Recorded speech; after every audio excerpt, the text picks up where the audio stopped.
Well, welcome everyone. My name is Melissa Martin. I am the Executive Director of Phi Upsilon Omicron, and we are so excited that you're here. So thank you for joining us for a Phi U Family Reunion celebrating Founders Day. I see that we're up to 49 attendees, so we have officially broken a record for our most attended Phi U chapter chat, and maybe a few more will hop on. Our beloved Honor Society was established on February 10th, 1909 at the University of Minnesota. So this year marks our 115th birthday. So I know we're all really proud of that. We have an exciting evening planned, including games, a special guest speaker, and prizes to give away. So I have dropped a Google link form in the chat. If you'll click on that and register, that is how you're going to appear on the prize wheel tonight for some of our items. So I put that in the chat. I'll drop it again just in case it was there before you hopped on. And be sure to register on that. And without further ado, I would like to introduce our Phi U National President, Dr. Kyle Robertson. Hello, everybody. It's so wonderful to see everybody, and it looks like most everybody's got their screen on, so we can see some faces and put names to those. And it's just a wonderful thing to get everybody together, especially in a conclave year. And I kind of hope we can make this a tradition that for Founders Day, we try to get as many people on a chapter chat as possible. So we're going to set the record tonight. Right now, we're up to 52. So next year, under Susan's leadership, I hope we can make it even better for next year's Founders Day celebration. So again, welcome tonight. We have a lot of little activities planned for this chapter chat. We hope you get something from it. We hope you win a prize. And we just look forward to spending time with you at this family reunion of past and present and of Phi U members, and hope that this helps make you feel like part of our family, because that's what we are. And in that, we have with us tonight Gayla Randel, who is one of our newest family members, who is our honorary initiate from the 2022 conclave. And she is here tonight to talk to us about the family of family and consumer science. And she has a unique perspective she's going to use. So I think you'll really enjoy her presentation. So I'm going to turn it over to Gayla and let her do her presentation, and there will be time for some questions afterwards. So let's welcome Gayla with some clappy hands or some, visual claps, using your things. And Gayla, it's all yours. Thanks for being with us tonight. Okay. Well, thank you so much. I am honored to be here. I'm going to hopefully share my screen. Do you see a screen that says Lessons Learned from Children? Okay. I am still honored to have been an honorary member and inducted into the organization and to be with all of you. I truly think of you as family, and family that I didn't know I was missing until I became a member. So again, thank you for that. Presentation I'm going to give is Lessons Learned from Children. And my undergraduate major for 2.5 years was early childhood. Then I switched over to family consumer sciences education. And I'm always intrigued by how children sometimes sweet what? Get it right. What? So I'm going to start with this. This is a quote from Deacon, age 7. And I want you to read it. -7780. I think we have a couple people who need to mute their stream, if you don't mind. So the reason I'm going to start with this is I want you to think as children. I want you to back up from everything you know about family consumer sciences, the area that you have an expertise in, and let's just think about things anew. So if we consider who we are we professionals who share research and knowledge to promote making informed decisions, regardless of the level of instruction, if we're educators or if we are a specialist, the specialist area that we focused in? Are we professionals who strive to ultimately build capacity in others so they have a quality of life? And are we professionals who want to help others lead better lives or a balanced life? And I would think that for the most part, we're all going to say yes. That's who we are. And what we have in common is what we consider the body of knowledge. So bear with me, I'm going to do a little bit of body of knowledge review, and then I'll go into the rest of my slides. So as we know, the body of knowledge is based on basic need. And I think any of what our areas of expertise are really focused on those basic needs, that there are things that are foundational and things that we achieve and strive for as human beings as we move up Maslow's hierarchy. As we know, we function in an ecosystem framework in which we as individuals and our well-being and the decisions we make actually have a connection to our family strength, and collectively we build our community vitality. And that ecosystem changes through our life course. And as we go through life, then we have what we call our cross-cutting themes. And these are influences, both we have an influence on, but they have an influence on ourselves, such as wellness. Wellness can mean a number of things: our physical wellness, our mental wellness, our social wellness. But I would like to think that it also is our financial wellness. And it's looking at the balance of being in this complex world and knowing we're not in balance all the time. We're always having to focus on it and try to become more balanced, even though some days we're not as physically fit. We don't do it. Maybe we need to. And other days, it's a financial challenge that we have that we need to be more well. But when we are considering wellness and those decisions, every day we hear things on the news that impact us from a global perspective, how our country and other countries influence each other. The other day, I went to the grocery store to pick up some vegetables and fruit in the wintertime. I'm in Montana. So number of these were imported. Not just from other parts of the United States, but other countries. So the global interdependence goes across all of the platforms and the subject areas that we focus on. Those are influenced obviously by our resources. And that's a lot of times we think of resources including our time and our energy and our expertise, but also our sustainability, our ability to manage our finances and manage the resources that we have and how we're in our lives today. And that does include technology. I don't know if some of you have seen this, but there is a Maslow's hierarchy of need that has a basement, if you will, to the foundation, and they put technology. The technology is impacting everything we do, all of our basic needs, meeting our self-actualization, impacting both positive and negative. And I think that's a really interesting thing to think about.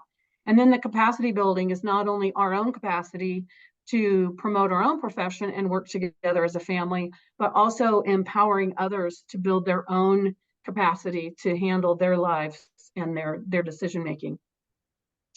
So when we're thinking about ourselves, are we like a medical doctor in our profession?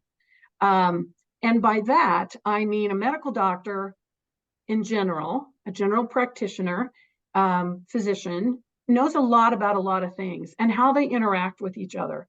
So that when you go to a medical or primary doctor and you have an issue that that's being explored, they might say something like, well, this could be this, or it could be this. So let's do a little bit more investigation and figure out. And once it's determined what it could be, then sometimes the professionals are involved. So are we as a profession more like a medical doctor, where we look at the human growth component and the apparel and textiles component and the child development component and the nutrition and food component and all the other components of our discipline that form family consumer sciences? Or are we only interpreting that as related to educators? And I want you to think about that for a minute, because are we that, or are we specialists in profession? So we have our human services professionals, and we have our textiles and fashion professionals, and we have our child development education professionals, and we have our nutrition and culinary professionals. But if we look at ourselves as specialists only and not as part of a broader field, then what if human need is found in between these? What if our body of knowledge could be utilized as a way to problem solve? But if we're focusing just on being a siloed area, could we be missing how other components influence or could be part of the solution? So I'm going to go out on a limb and I'm going to say, aren't we actually just a big family? Don't we all have things in common? This particular logo comes from the lead FCS education organization, and those are made up of state leaders, teacher educators, state administrators primarily, and those individuals have developed this as a way to show how family consumer sciences, which is in the middle, is the foundation for all of the careers that fill in all of these other pathways and clusters. And so I want you to think about how we're all connected to the center of this particular model, because the body of knowledge is what's found under this middle section. And that's the basis for all of the other areas that we have.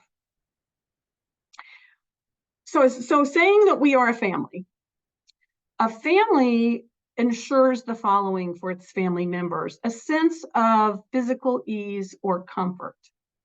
It allows us to feel valued and considered important. It provides a sense of connection and association and how we're all related. And so that actually can build a better understanding of what we do individually, because we comprehend the value of each other and have the insight of the value of each other. So if we are a family, why are we in some cases seeing ourselves as separate? Which I don't have, so let's not tell the name. So I want to show this. This is a quote from Quincy, age 5. I'm going to read it out loud, the first part, and then I want you to read the second half. And I want someone to share with me, why would this be a slide I would include at this point of the presentation? Emasculated black man, but I'm just telling you. Sure. We have a couple muting that needs to happen. Did you understand that? Okay, thank you. During her, Oh, do you think that played with Judge McAfee? okay, Sue, I think someone's not on mute. I think something muted. Sexual interactions or There we go. Thank you. So Quincy, during her kindergarten interview, the teacher asked her, can you name as many animals as you can in 1 minute? And look at her answer. So why is this particular slide from a child making sense to fit when we're talking about thinking of our profession as a family versus as separate? Anybody want to answer?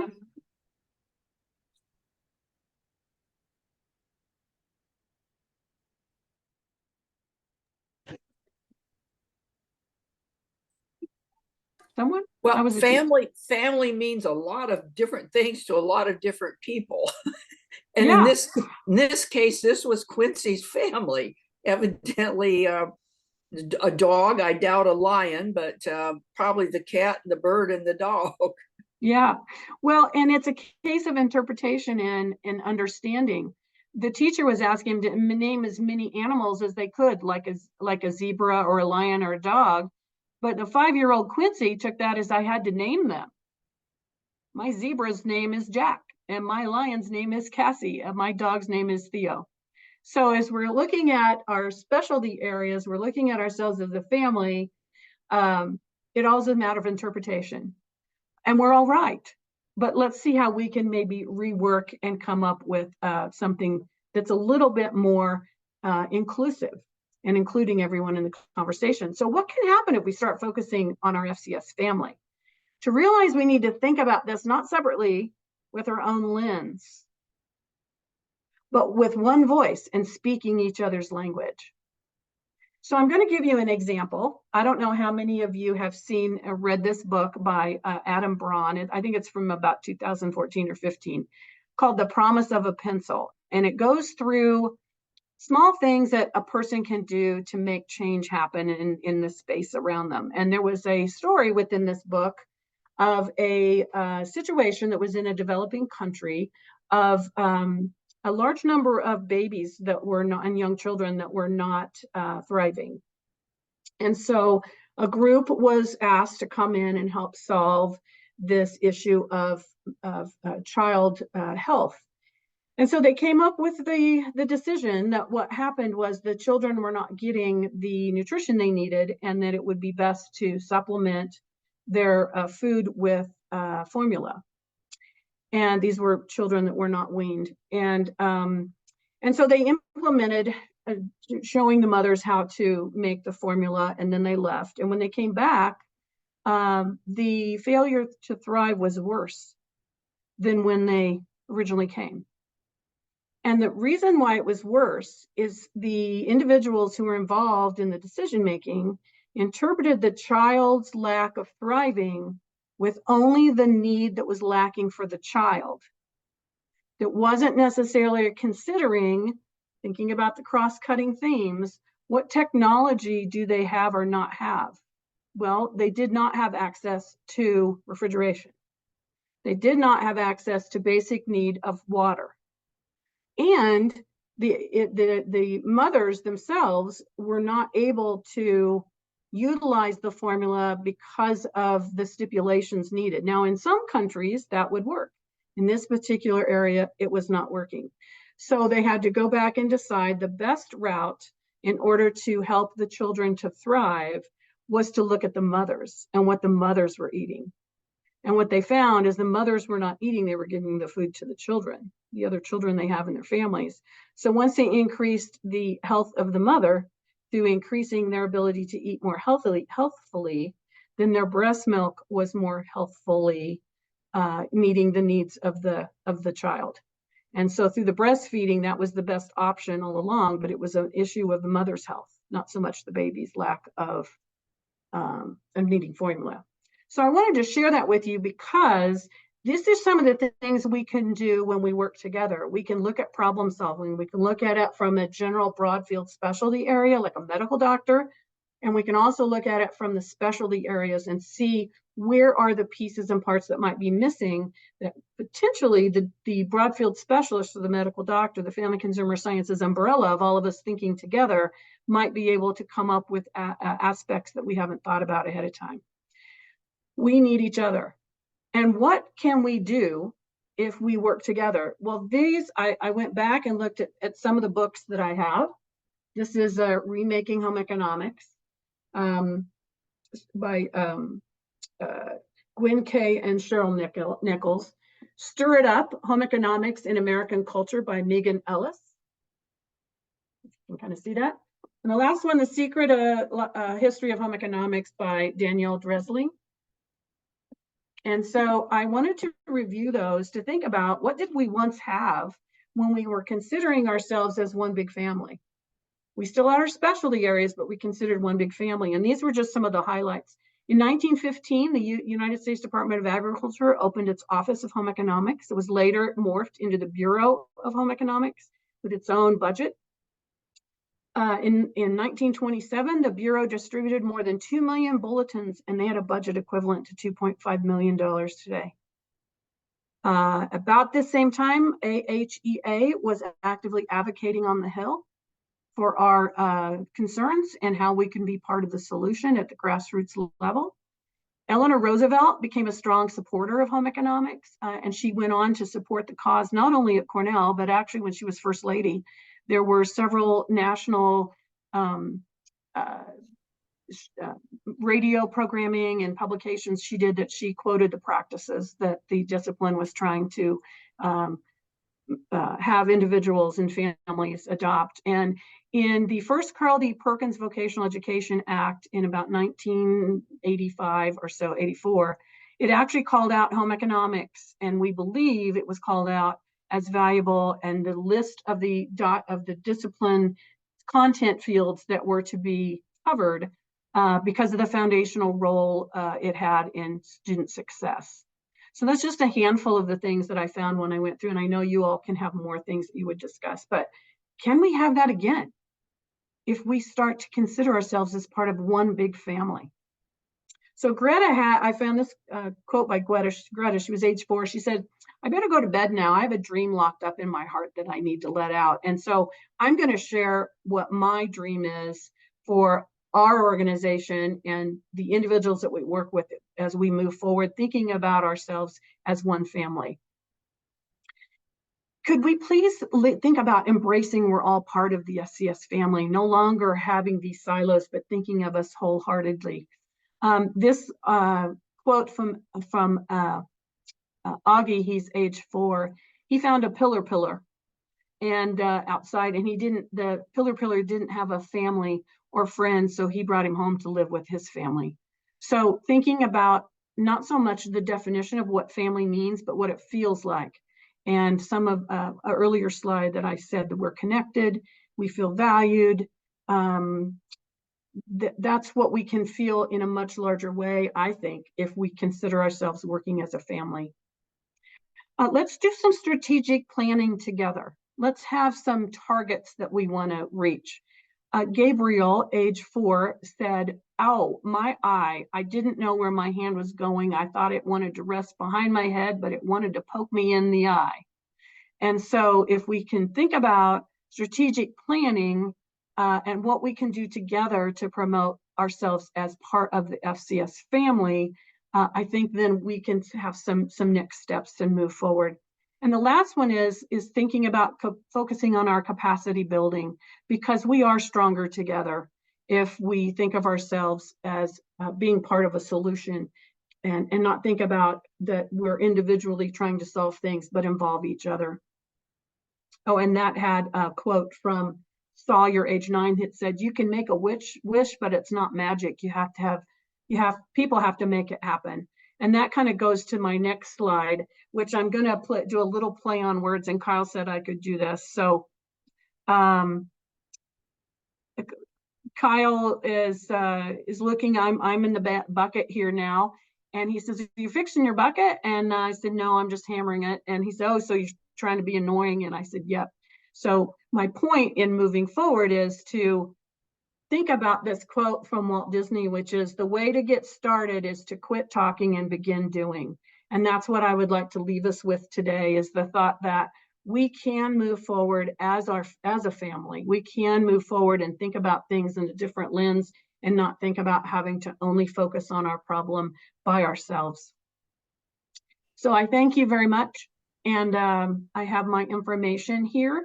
And I did want to leave you to know that if you liked the quotes that I shared, the source is here on this last slide. But I don't know if you've ever heard of this, but I was at Disney once with some students that I'd taken to a meeting, and we were waiting, I think, on the trolley or something, I don't recall. And someone said, "How old are you?" And I thought, "What?"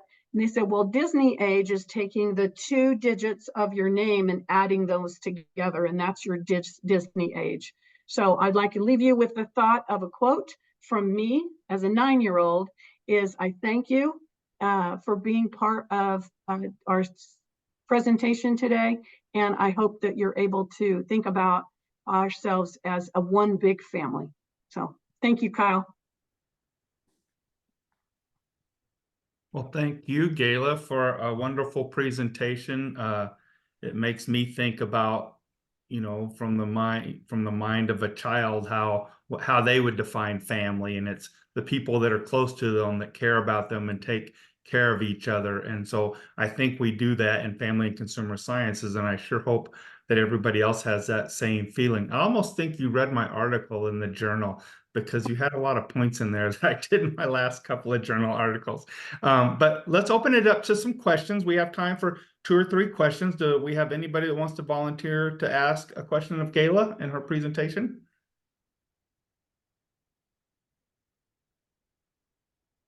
This is Joyce. I was going to not ask a question, but just remind Gayla's work with STEM and how she related it to all that we do in the body of knowledge. We need to bring that back up, because I just spent an hour today trying to help faculty at Purdue. We are in the dean search, and they're making us figure out who we are so we can advertise the right thing. We're in the middle of a university that is STEM, clear up to your eyeballs, with engineering. And yet we're the second largest college, maybe the third behind engineering. But nobody ever figures out, nobody says we are STEM in the action, in the clinic, in the all the things that we do. So I don't know, the group discussion diverted itself into all the things that the faculty wanted that they didn't get. And I said, this isn't what we came on here for. We came on to describe what we want in a new dean. So I'm on a 9 o'clock call in the morning and see if we can't figure it out.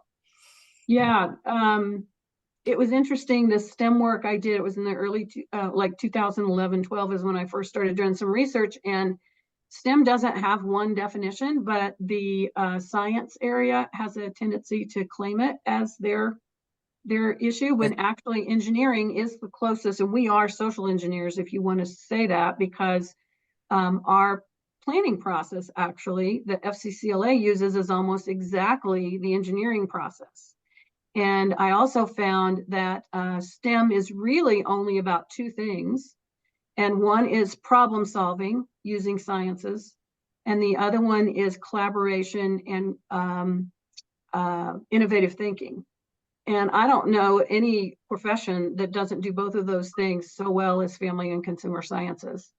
And so I did a series of presentations, and I think there was a couple articles in the AAFCS journal about the FCCLA planning process aligned to the engineering planning process. It would have been probably about 2017 or 18, probably, if anybody wanted to look in the archives for that. But we are STEM, and I had said over and over that we were the first STEM profession, and I had an ag person kind of say they were the first STEM, and I go, no, we were the first STEM. But because if you think back to our beginning people, it was using science principles to change life, to improve our quality of life. And if that's not problem solving, I don't know what is. So thank you, Joyce, for that comment. Well, the other piece of that is, and we're finding this out in Indiana, and I'm sure it's the same across the board. What we do in human science is economic development. We can't find workers because we don't have childcare. Mm-hmm. Eli Lilly just gave Purdue University $25 million. Can you imagine what kind of childcare that could dream up? To solve childcare in 7 counties.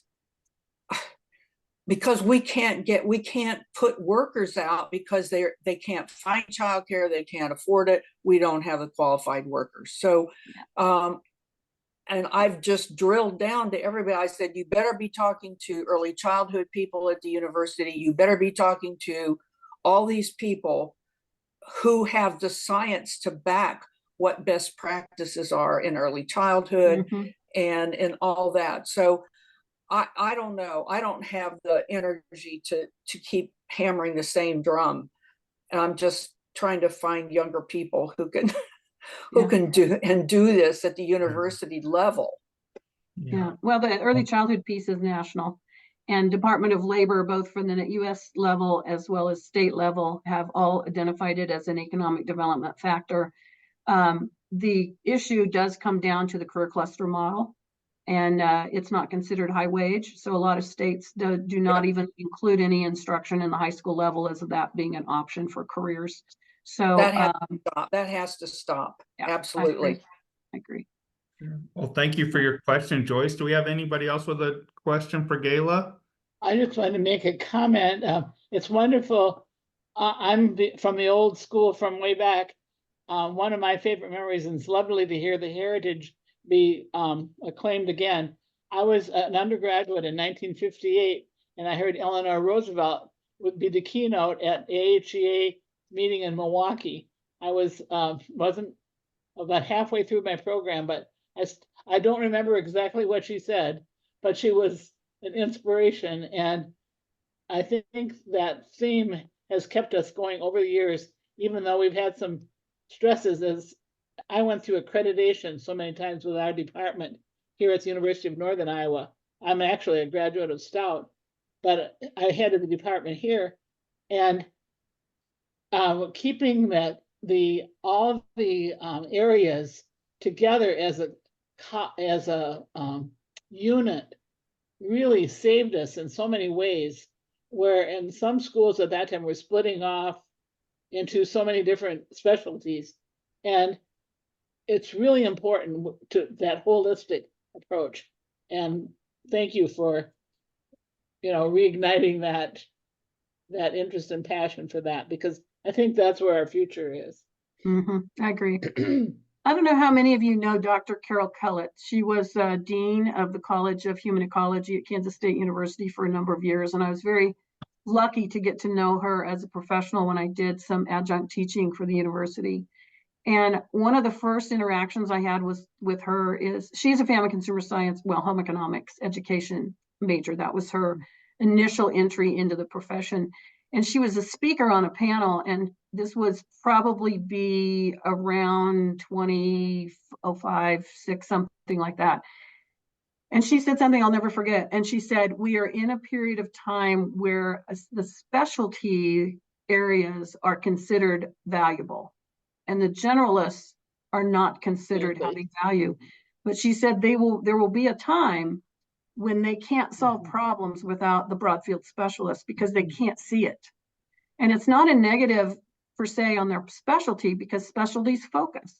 What its issue is not involving those with a broad field understanding to be able to ask those questions that says, oh, is this technology is a part here? And that's why I wanted to give the example of the failure to thrive children in the developing countries.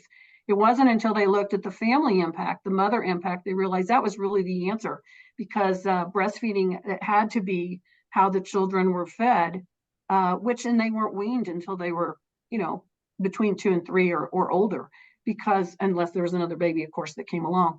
But that was a key factor they hadn't thought about. They were thinking about it from the lens of the nutrition of the child.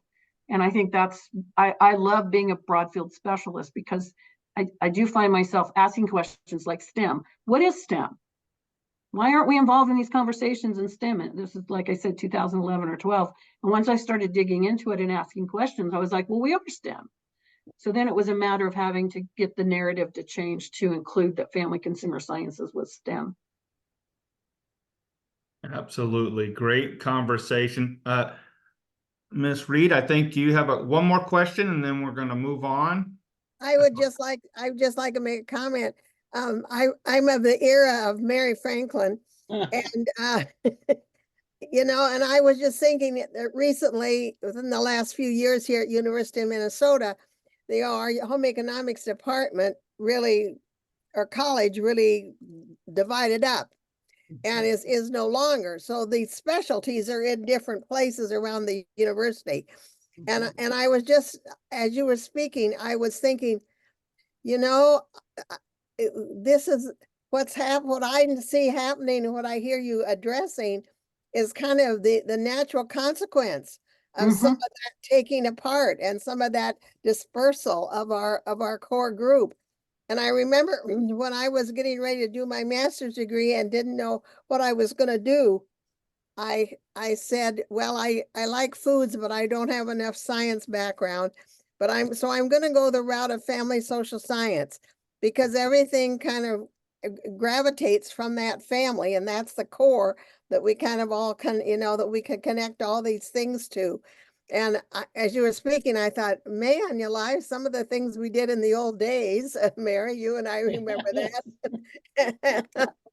And I see Norma Pitts on, she was in our era too, there were some good things going on and maybe those are some of the principles we need to reclaim. No, I agree.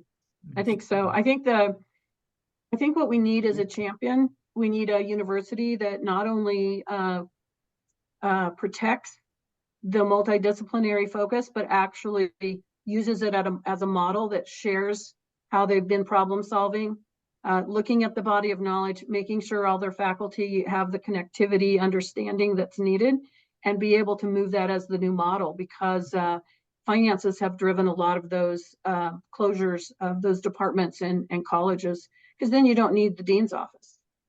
You're not losing careers or degrees necessarily, you're just losing the dean's office, which, you don't need it anyway. well, those are usually individuals who don't understand the synergy that happens when you look at things, problems from all points of view. So.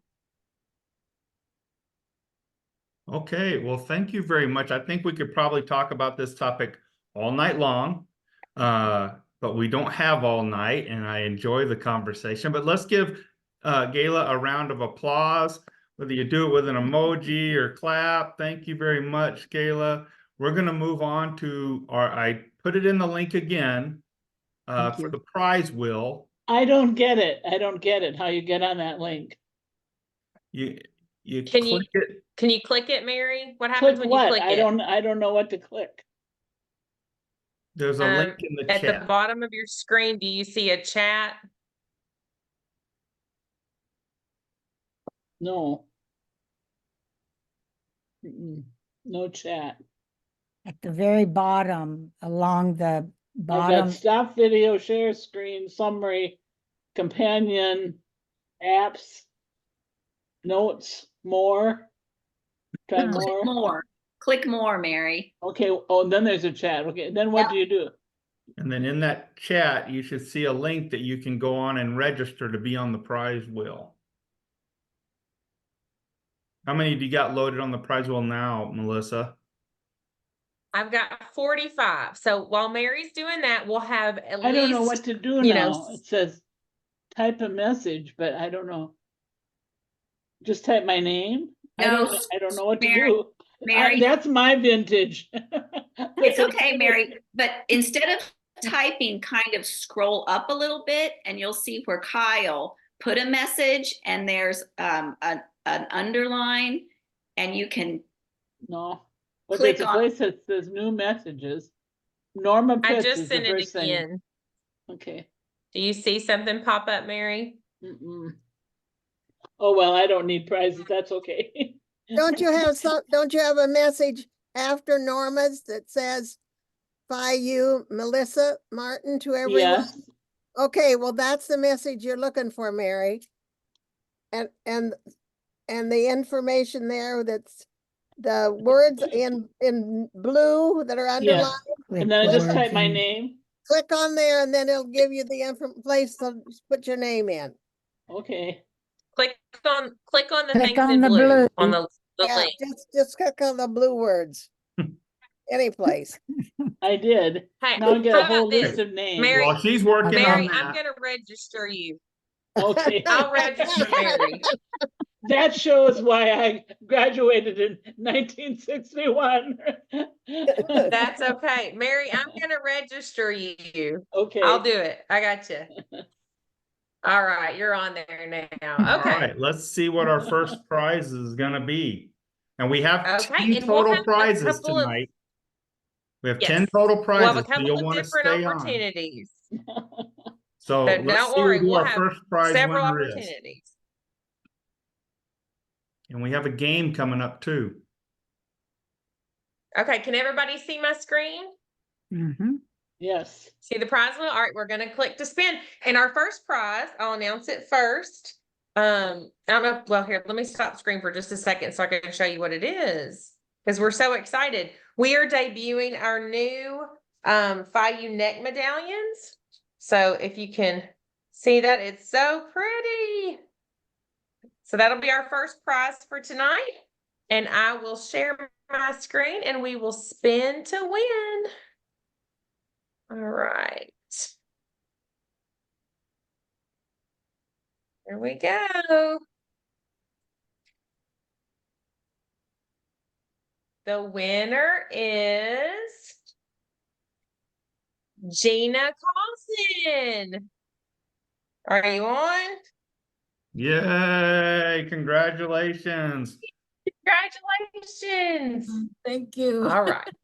So our next speaker, and she has an update for us, is our president-elect, Dr. Susan Miller.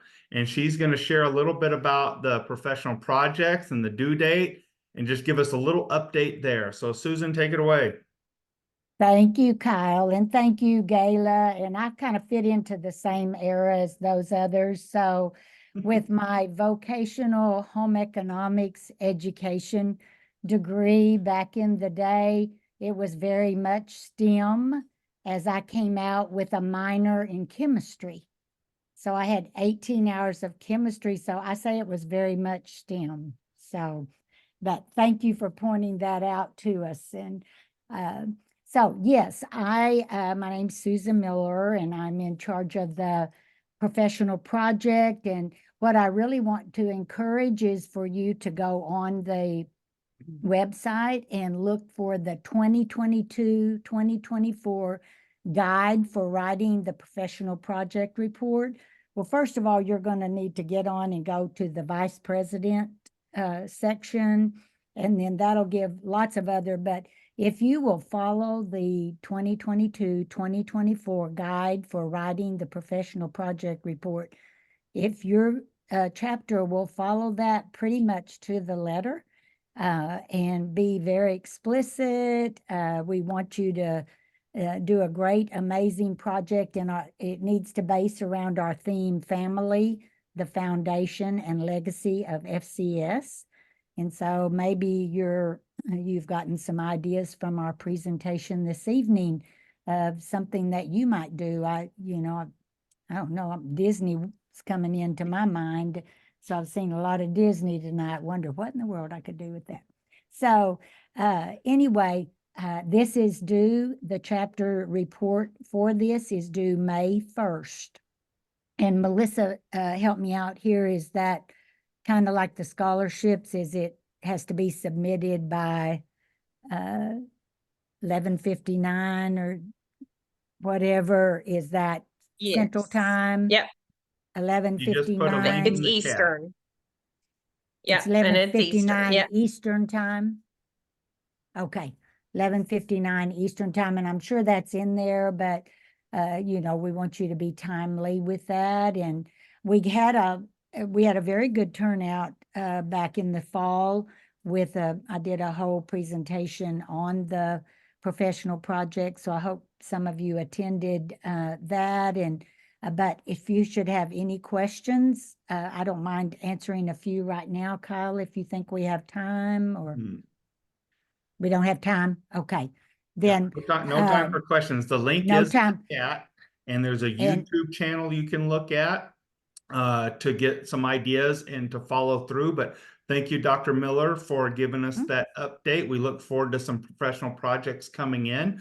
And so now Melissa is going to go ahead and give away another prize. So let's see that spin wheel and see who our lucky contestant is. All right. So the next step, we have our Phi U bar necklace. It's got a little purple stone and the Phi U Greek letter. Some of you have this item. You can order it at our Phi U shop on phiu.org.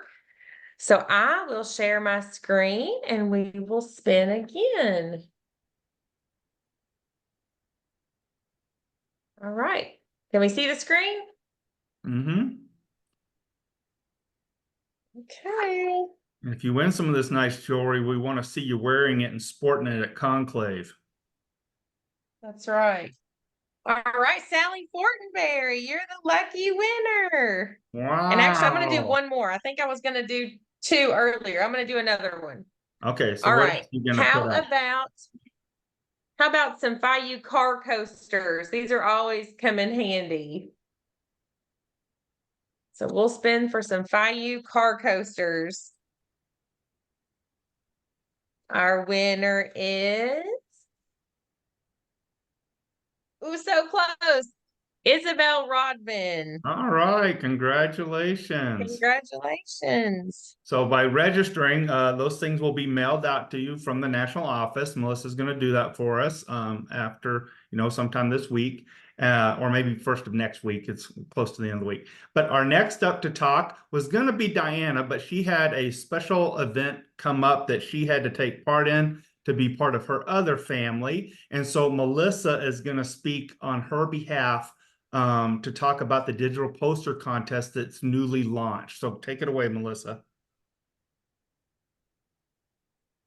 Absolutely. So on behalf of our National Advisor Counselor, Dr. Diana Watson-Mail, we're so excited to share our opportunity to promote Phi U's new digital poster contest. So that is open to any Phi U chapter. And the purpose of the contest is to create a digital poster that promotes Phi U to potential members while encouraging current members to get involved.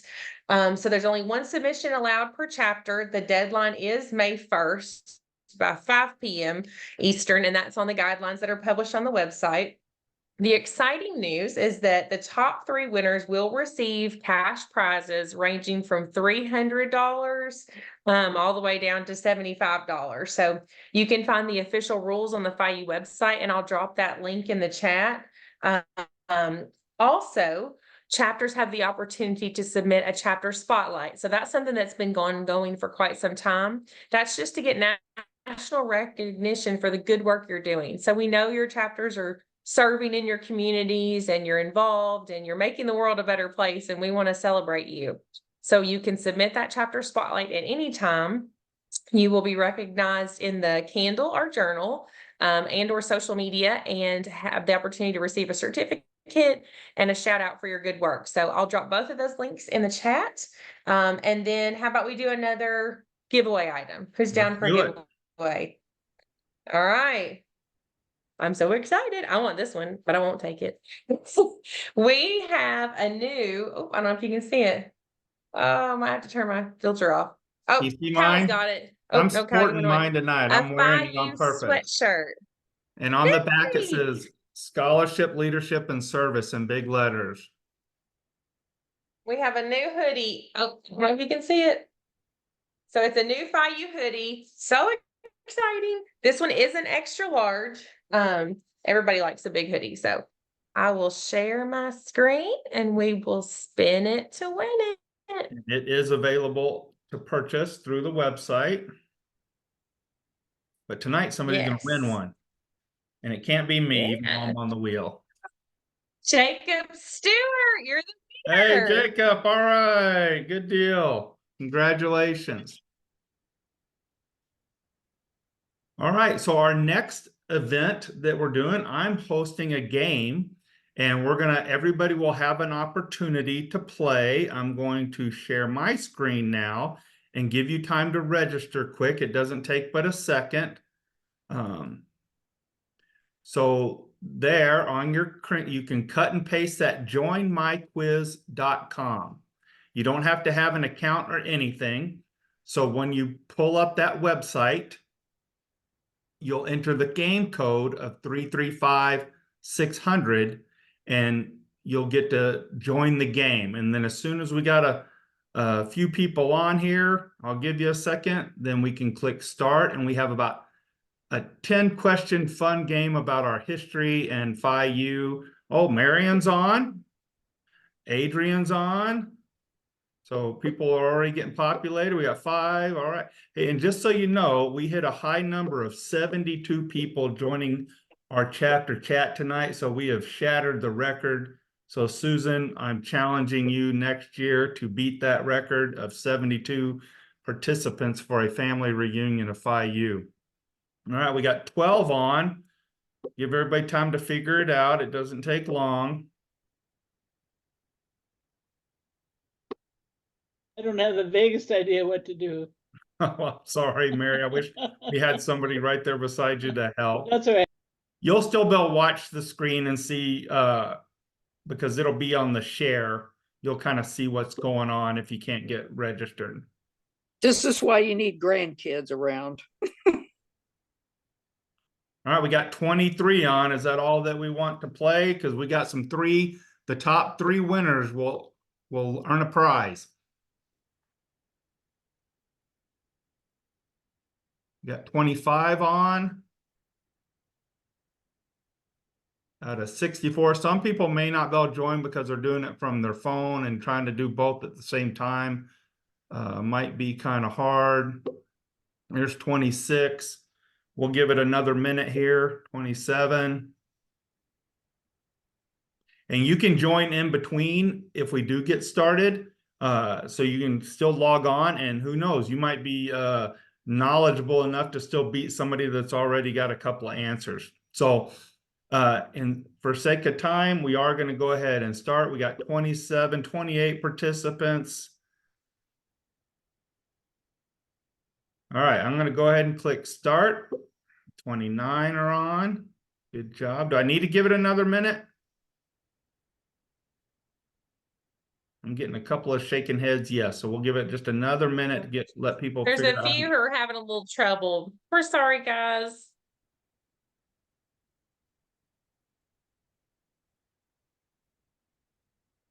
You can do it from your cell phone while you're on your computer. You can do it that way. That'll work. Or you can do it you can split your screen and do it if you want to do it that way. Or you can just minimize the Zoom and do it on your screen. You'll still hear us in the background.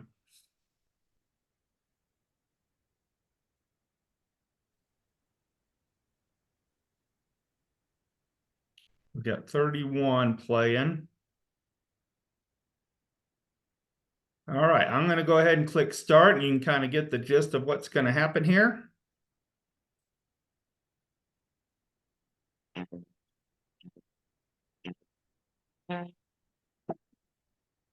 So there's your first question.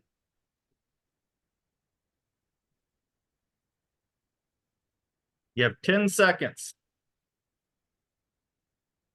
All right, we got several that chimed in, and our leaderboard says that Marion Susan is up top.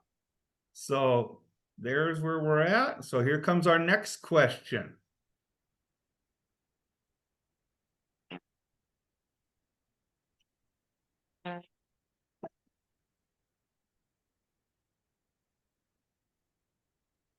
What is the official publication of Phi Upsilon Omicron? I hope you know the name of our...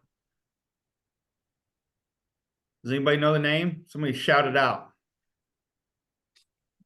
Candle. The Candle, exactly. Very good. All right. There it is, the Candle. All right, next question.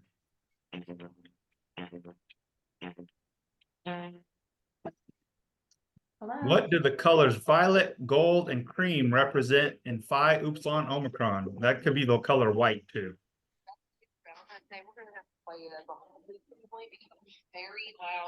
Purity is one. Okay. Whoa, Susan's killing it.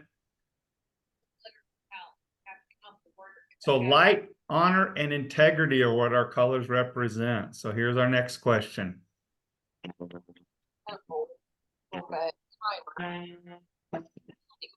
What is the meaning of the song Phi U Forever? That's good. Yeah.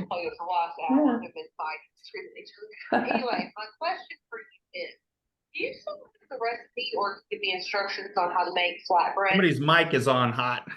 Made it like for a while, and I haven't made it Oh, forever. Susan, you lost the lead. What's happening down there? So just unity and scholarship, leadership and we'll do it service is on what our Camera Phi U Forever Live. song represents. I you had gotten it, shared it with me. I think that's where I've gotten it. Yeah. Okay, I'll look that up. Okay. All right, next question. How many regions make up Phi Upsilon Omicron across the country? Oh, really? 4. Somebody's throwing it out there. I can't do anything else of talk. Correct? Yeah, I put a little bit Oh, of. Jennifer, you're climbing the... Somebody's got their there. mic on. Yeah. Yeah, Girl. Right, so if you'll turn your mics off so that we don't have everybody talking over No, each no, other. no, I don't. No. Next question. You melt the butter and add in the pan. Susan. Susan, thank you. Where is Conclave being hosted in 2024? We hope to see you all there.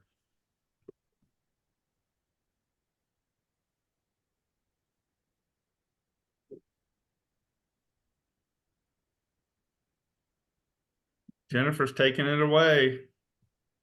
Menominee, Wisconsin. So that's going to be a fun time. So I hope you join us there. It'll be a lot of fun. Our next question.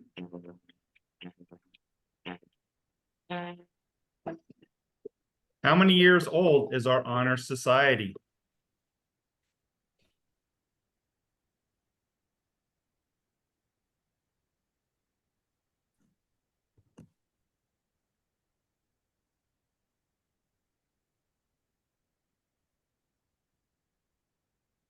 All right, Jennifer's got a commanding lead there, 115 years old. We've been around for quite some time. So, and that's what we're celebrating, Founders Day from February 10th. Next question.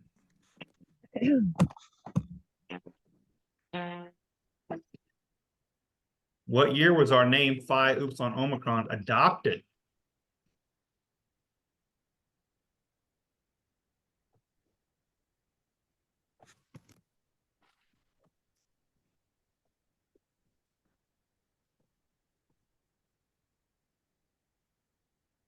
And you're catching up. So what year was it? 1911. So 2 years after is when they decided that a Greek name would suit them better. And so they went with Phi Upsilon Omicron, which we all know stands for The light of the room. Light of the Home. All right, next question.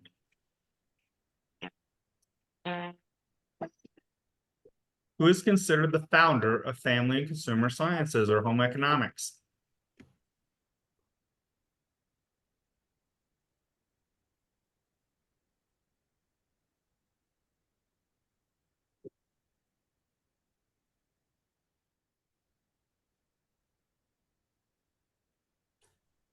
Ellen Richards.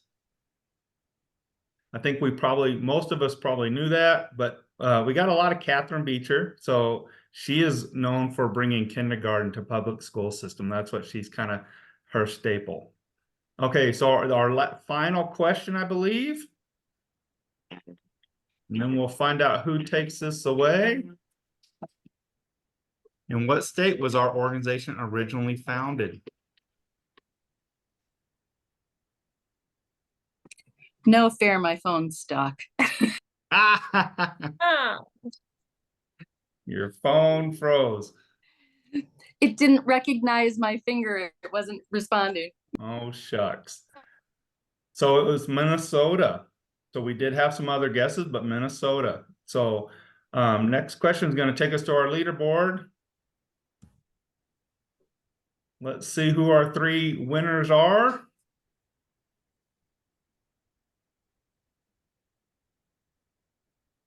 Must be having to do a lot of calculating.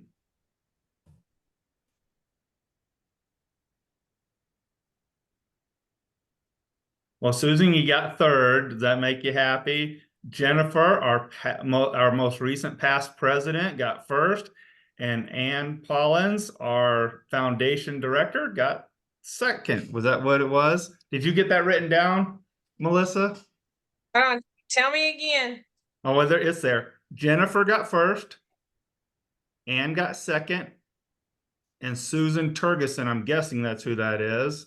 Not Miller. Is that you, Susan? Yes, that's Susan Turgeson. Okay. It is not me. I did not got- enter. Okay. All right. Well, thanks for playing. We have 3 great prizes coming out to y'all. And I'm going to stop my share there. And what we're going to do now. You mean show off what I'm, you mean show off what Let's their see what our prizes winners are? are getting. Okay. I'm sorry. Jennifer, oh, can you see? This is our new Phi U lapel tack, and it's purple and oval and has our letters. I'll put that over here. Ann was in 2nd. And you are getting an awesome neck medallion, if it'll show up, just like the other one from earlier. We had 2 of them. Congratulations. Thank you. And yes, and Susan, you are getting our car coasters. If I can show them, my blur won't work, but congratulations. All right. And next up, I want to introduce Ann Pollins. Dr. Pollins is our foundation director, and she's going to talk to you real quickly and I saved her to the end, even though I think we're doing one more prize right after you get done talking, Ann, is because the biggest reason why we're a foundation or an honor society is so that we can raise funds to give it away, or that's why we have our foundation. Let's say it that way. The reason why we have a foundation is so that we can raise funds in order to help finance the education of future FCS professionals. And so I'm going to let Ann talk real quick about our scholarships, fellowships, and awards, and then we'll start to wrap things up. So thank you, Ann. Take it away. Thanks, Kyle. And I want to reiterate what Kyle said. Our main purpose in the Educational Foundation is to give away money, not to keep and hoard the money, but to give it away. We have a very robust foundation that produces interest income, and that is what we award in scholarships. Last year, we awarded over $100,000, really over $115,000 in scholarships. So those of you who are collegiate members, and those of you who are thinking about returning to graduate school, scholarships are for undergrads, fellowships are for graduate students, and awards are for either undergraduate or graduate students. And check out the website, apply, get your transcripts sent, ask for letters of recommendation, and the submissions must occur by March 1st. So the deadline is coming up, tick, tick, tick. And everyone who's a member of Phi U should certainly apply at the collegiate level. Thank you. Absolutely. And I think Melissa's going to drop that link about scholarships, awards, and fellowships in the chat. And I also just want to push all of our researchers out there, whether you're undergrad, a graduate level, or faculty, there is a $2,500 research grant that comes available every other year, I believe, and talk about some great seed money for some research.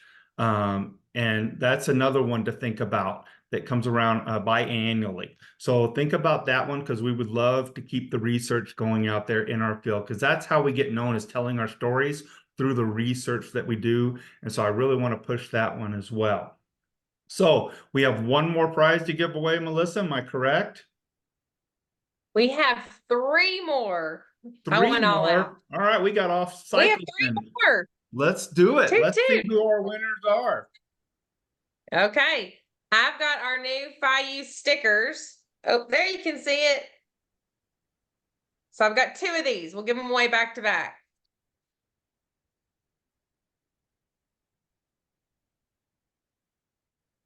Oh.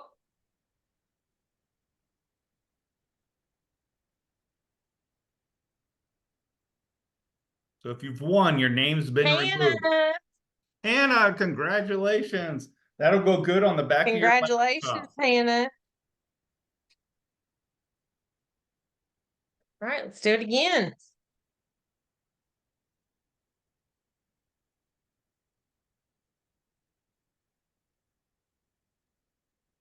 Joy Smiles.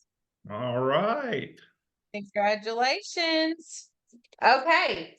Last but not least for our giveaways tonight, you can gift it if you don't need one to one of your members.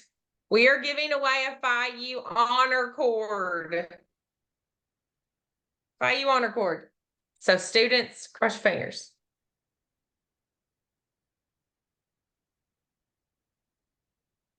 Our lucky winner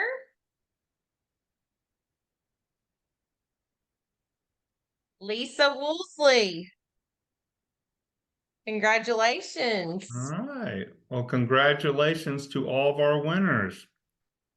We'll be trying to get that out in the mail here early this next week, and we look forward to seeing you at Conclave. And I think I had a great time seeing everybody tonight, and I think most everybody turned their cameras on for at least a little bit, so we got to see some faces, and that just, it warms my heart to see this many people involved in our chapter chat. And I hope we can make this a regular occurrence. We do chapter chats about once every other month. We have one, and the idea behind them is not only for professional development, but to stay connected as a family, and as a way for chapters to help make up maybe a missed meeting at the university level. And so they can watch or join a chapter chat to make up points. And so it's just a way to stay connected, learn something, see who all's out there, and build a network. And so we hope that you'll get involved in all chapter chats. We'd love to see these numbers for every one of them.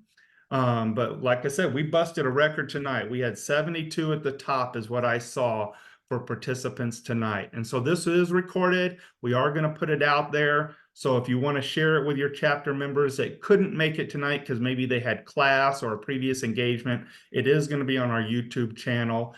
And I think I've covered everything. We got all of our prizes given away. Let's give Gayla one more hand for her talk tonight and putting that together for us. Thank you so much, Gayla. And Susan, I saw your hand go up. Did you have a last comment? I do just have one last comment. Kyle, this was wonderful. So I think we need to really, especially congratulate Kyle and Melissa for putting this such awesome event together. Thank you. It was amazing, and I certainly appreciated it. And it looks like from the faces of the others, they did as well. So you are to be commended for an outstanding event this evening. Well, thank you very much. And I can't do any of it without Melissa. So let's give our executive director, who wears more hats than you could possibly imagine and has a ton on her plate and does it all out of the love for Phi U. So, I mean, we do pay her too, but I know that it's not for the money. She loves Phi U and is always there for us. So we appreciate everything that you do for us, Melissa. And so I want to bid everybody a farewell. Have a great evening. Enjoy the rest of your semester. You know, get things done, and just remember that your Phi U family, my saying that I put on everything is work hard, do good, and be faithful. And so let's leave on that good note, and everybody have a wonderful evening. Bye-bye. Thanks, everyone. Thank you. Great to see you. Thanks, Kyle and Melissa. Great job, Gayla. Thanks for your You presentation. bet. Bye-bye. Bye, everyone. Stay in touch. Good night. Thank you. Good night. Sarah.